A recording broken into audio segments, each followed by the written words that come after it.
تكذبان وله الجوار المنشآت في البحر كالأعلام فبأي آلاء ربكما تكذبان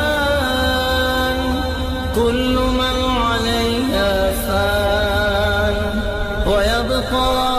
وجه ربك ذو الجلال والإكرام فبأي آلاء ربكما تكذبان يسأله من في السماوات والأرض